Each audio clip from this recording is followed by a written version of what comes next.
I mean, how many people even listening to our show who know that clip? Who are you? How many people know? How many people know? Who are you? How many people know? I think a lot of people. Yeah, I think so too. But not everybody. But a lot, I mean, that's like that old game they used to play, on Leno's show. Head out into a street with the picture of the president and just be like, who is this? Who are you? Like Totally. 70% of the people, I've never seen that guy before in my life. It's a shame.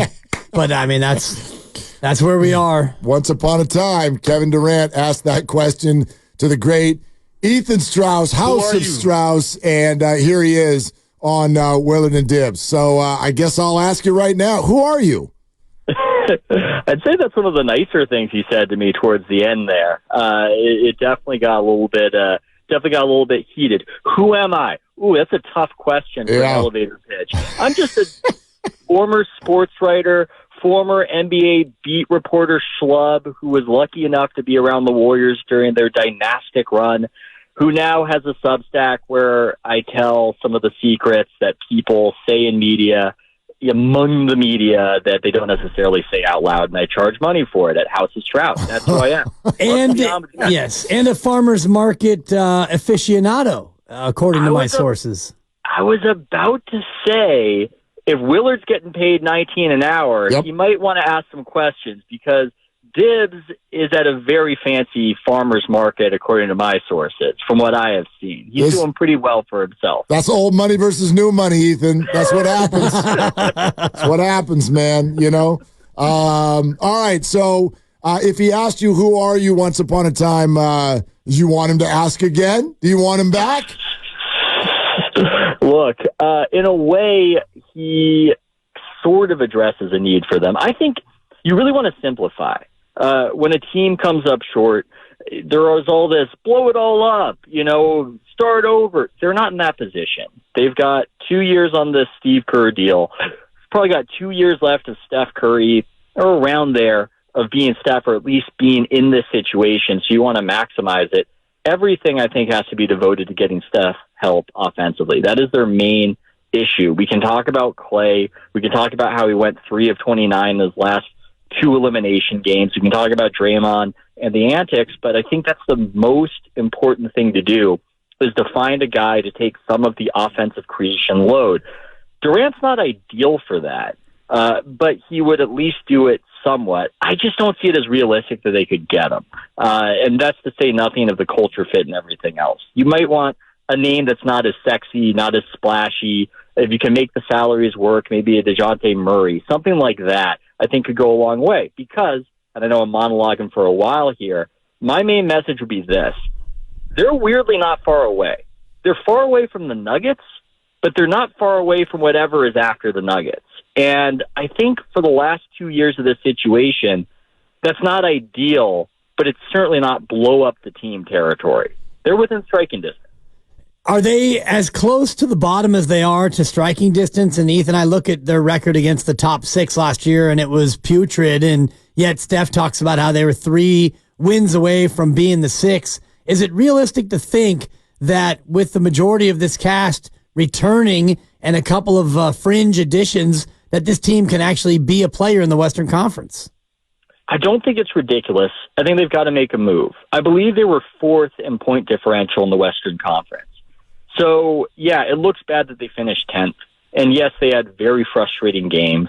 But if they can somehow address that, in my opinion, chief concern of Steph looking ragged, and I think it was really underrated how ragged he looked when they needed him. I mean, that we can look at what ultimately eliminated them, but that Pelicans game was quite consequential in the still regular season. So I do think you have to look hard at trading Kuminga. Why is that? I can hear fans of the Warriors shrieking right now in anger. This is a young guy who gets you excited and makes you feel good about the future. But you've got to align the timelines. And the thing about Kuminga is that he has trade value to other teams, and he doesn't quite fit with the Warriors. I'm not saying he's bad. He scores efficiently. He's a good player to have. But I think other people noticed that when he was out, the offense it flowed fairly smoothly. He can be a bit of a ball stopper and a guy who seeks his own offense in a way that hasn't yet really helped the overall attack, or been part of it, I should say. Not helped, but it hasn't meshed. And so I think to get that guy to be point guard / scorer to help Steph, if you can get him, it probably has to be done using that particular piece. That's an interesting take that we can dive into a little bit here. House of Strauss, Ethan Strauss is with us here on Willard and Dibs 95.7 The Game. All right, who's going to rip the Warriors after Charles Barkley is off the air because there's no NBA on TNT? Well, he's going to wind up somewhere. I think he's going to land on his feet. Right now, he's talking about how bad he feels for the people over there at Turner, and I'm sure he does. But what's interesting about his saying that is this situation with TNT losing the rights to NBC would make him one of the most coveted sports media free agents ever. I think ESPN would back up the Brinks truck for Barkley. Now, maybe Ernie is completely loyal to Turner and would stay there and is contractually welded there. But maybe not. There have been situations where it might take you a little while to get a guy out of a contract. I think ESPN would be so enthusiastic about having Barkley on their airwaves. So ultimately, for the Warriors fan who might occasionally get annoyed with the hilarious Charles Barkley, you're probably just going to see him ripping you guys with a bigger platform, is how I would see that playing out. If this show ends and they do lose the rights and Inside the NBA is no more, does this signal the end and really the death of the format itself, of the pre and the halftime and the post-game show as we know it? Yeah. I mean, I think it would be a shot in the arm for ESPN's post-game show. That's one of the reasons why they would back up the Brinks truck for Barkley, but it wouldn't be the same.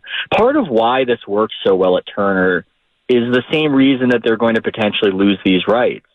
They were always a bit of a mom-and-pop shop over there, and it just has become too difficult for Warner Brothers to sustain this. They're losing billions of dollars. But that kind of atmosphere where, at least in the beginning, they were just this little kind of podunk cable channel, allowed things to be loosey-goosey and for those guys to establish their own chemistry built over years. And you're not going to replace that. It's going to be very difficult to find something out there that approximates this. I don't think I get it with McAfee. McAfee has these organic moments and has credibility because he fights with the bosses, and Bill Belichick is loose with him, but it's just not the same thing as whatever you're getting from that show. That's the greatest sports show that ever was, as far as I'm concerned. Ethan Strauss with us. Hey, before we get to any Niners, want to circle back to Kevin Durant, and since you guys are such good friends, we wanted to ask if you think he would even entertain coming back and being a Warrior again. I wouldn't be shocked if he entertained it. I don't know. He's a very day-to-day guy, is what I would say from my experience with him. And I do think he is very much about the basketball, narrowly. I thought Bay Area enemy Nick Wright made a good point with this. He was talking about how Kevin Durant and Kyrie Irving, they're more artists than they are athletes, and how they're really about doing cool stuff out there. And for Durant coming to the Warriors, I don't think it was necessarily about ring chasing, though that was part of it. It was also this idea of, I'm going to get to play with these cool other super talents, and I'm not going to be double teamed, which he hates to be. And so if he looks at a situation and concludes that the Warriors are the best basketball situation for him, I could see him letting bygones be bygones and making up with Steve Kerr and coming over there. The question is how he even gets over there, considering where he is and how I don't think Ishbia would necessarily want to make that kind of deal. Do you think that Ishbia is going to dig his heels in and try to make this thing work one more time? Because Mark and I were having a little debate about that earlier in the week, and Ishbia has said that he doesn't think that the house is on fire. So what do you think? Yeah, he might need to get his senses checked. That's new smoke alarm. Look, yeah, you might need to replace those smoke alarm batteries, certainly. Yeah, the house is on fire, and I'm not sure how they get out of it, at least in the short term. That Bradley Beal deal, not great, and it's not ideal when you effectively have an agent negotiating with his son who works for the organization, which is how that deal came to fruition. That's not great. That doesn't produce the best outcomes occasionally, as we're seeing right there. They're in a bad way. I'm not smart enough to solve it for them, frankly. I really don't know what they do and how they get out of this situation. It's bad enough they've got the Bradley Beal deal, but they've got the no trade clause on top of it.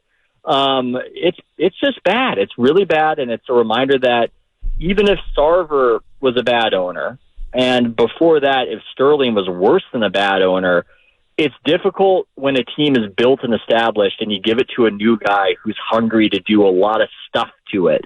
It can often disrupt the flow of whatever is being built, regardless of how bad the situation was before it.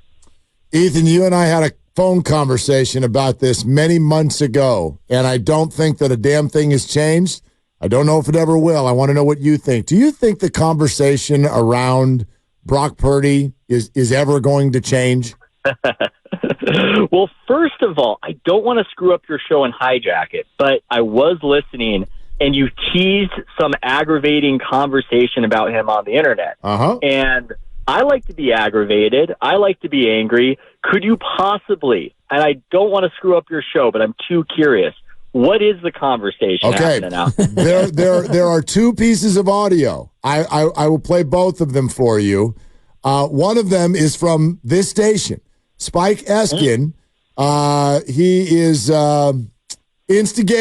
media instigator in Philadelphia, was on with the morning show, and they asked him how would Philly react if the Niners gave Brock $50 million. Take a listen. If they paid him $50 million bucks, the general Eagle consensus would be what? They would laugh.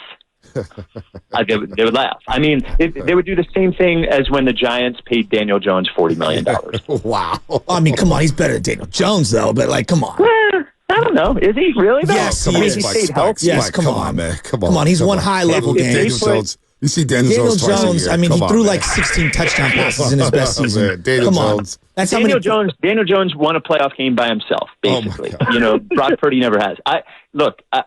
I'm not insulting Brock Purdy, but if you put Daniel Jones with health on the 49ers team, he would have the same numbers Brock Purdy. I'm not insulting Brock Purdy, but yes, you are. Now, here's the other part. Now, this is Jack Perotti, podcaster, who made this point, and it's circulating on social media with regard to the forthcoming career of Caleb Williams, where he will have DeAndre Swift in the backfield. His receiving core is DJ Moore, Keenan Allen, and Rome Odunze. Okay? So here's Jack Perotti.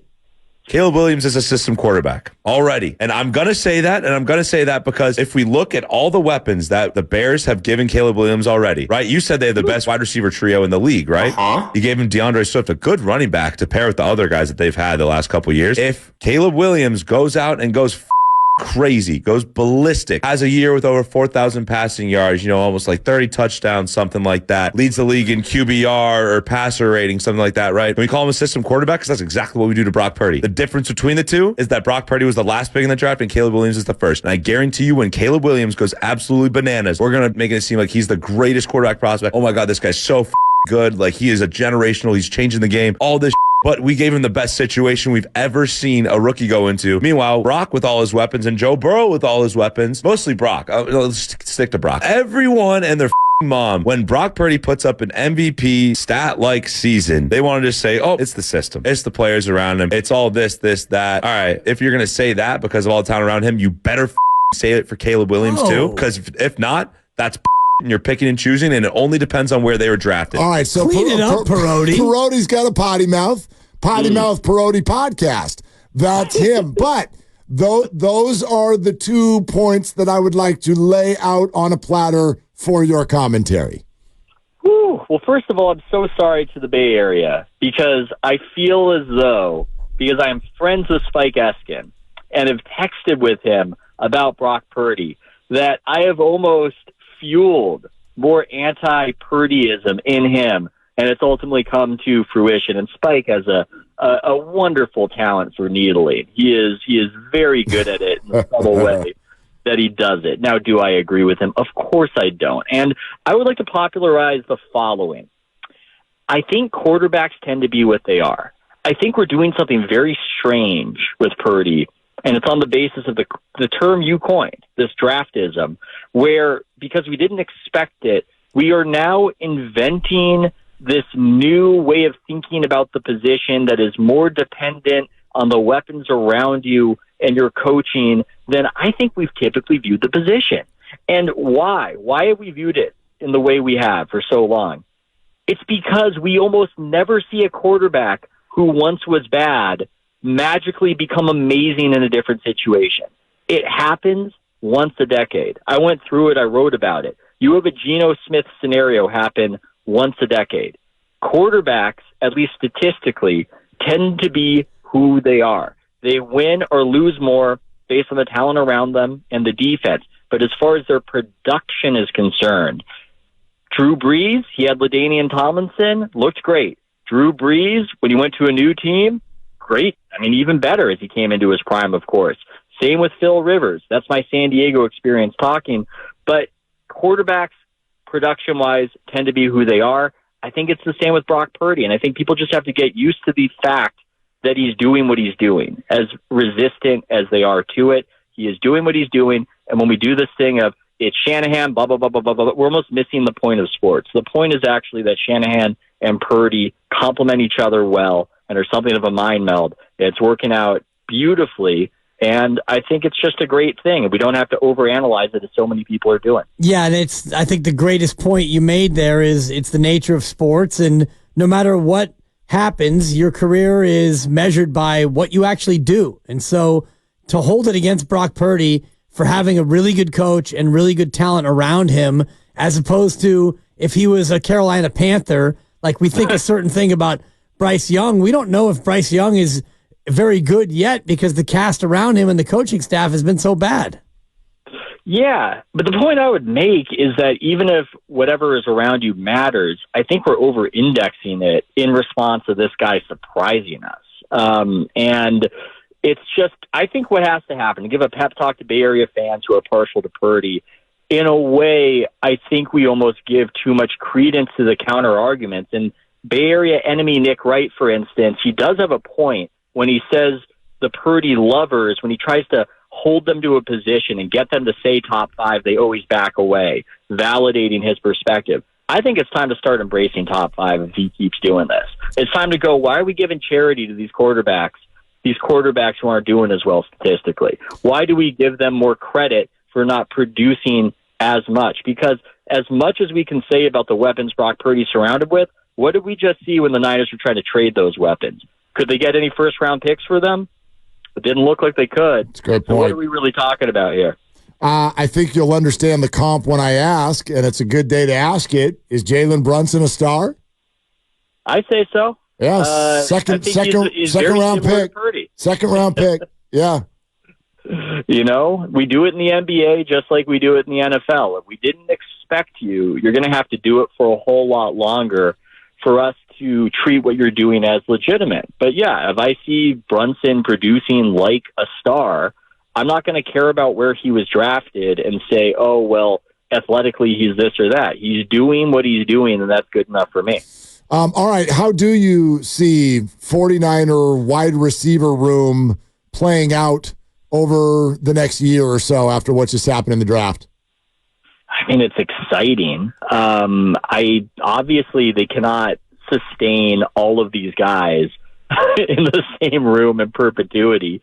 I do get a little sense. It does seem like it's more likely that maybe it's going to be Ayuk staying and Debo out the door, especially if it's being shared that Ayuk is saying fire pick after Pearsall is taken, and maybe the future is Pearsall as the second wide receiver, and who knows, maybe cowing in the slot. I don't want us to get ahead of ourselves. We haven't seen those guys, but those are two very exciting picks, and I would be actually surprised if either one of them didn't work out. Obviously, with the draft, there's a big bust rate, but both those guys look like real quality players, which I think bodes well for the Niner future, but maybe not so great for the future of Debo on the 49ers. considering that future, when you look at this upcoming year with Deebo Samuel maybe playing his final year here, if in fact the Niners do cut him after this upcoming season, how would you characterize this upcoming year? Super Bowl or bust, or is that too harsh? Well, every year for the Niners is Super Bowl or bust, but it's not really. I mean, this is like with the Warriors, where there's this idea that it will be painful and it will be a failure, but they're not going to blow it up. And that's related to my Purdy optimism. I think that this has kind of been ignored in the conversations about the 49ers, how it's all, they've got to do it now. They've had this team for a while. If you believe in Purdy, I don't think that should be your perspective. I think the perspective should be, this is a wider window potentially than we thought it might be. You've got your quarterback. You've got him developing with Shanahan, and you don't have to look at it with this very short term, oh my God, you've got only 1 year left before Purdy has to make a real NFL contract, strike while the iron is hot.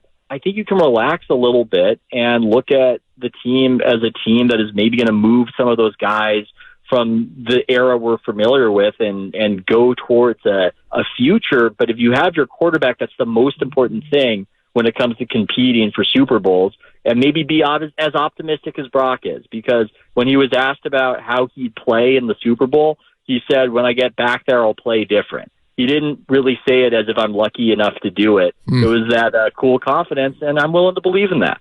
All right, Ethan, if we made you predict a significant move that the Warriors are going to make this offseason, what would you say? You know what it's going to be. I think I've tipped my hand on that. I think it would be the trading of Kuminga. Now, difficult for Lacob to agree to. I think Lacob loves Kuminga. He loves hyper-athletic players in general.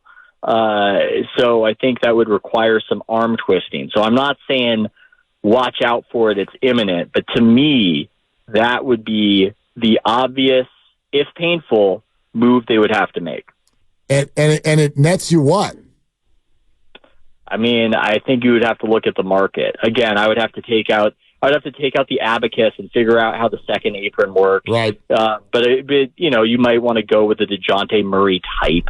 Maybe somebody older. Maybe you buy into the idea that you only have 2 years left. So a guy of the age of DeMar DeRozan, I don't think that would be an easy one to get. But maybe you would say, yes, he's old, but that would be a guy to go with. That one doesn't excite me. I'm doing this top of mind. But the primary goal should be returning a scorer/playmaker to spell Steph. I think that is crucial if they are to have any shot of going deeper in the playoffs. We're presented by Fremont Bank, full service banking, no compromises. Hey, friend, thanks for doing it. That was a ton of fun.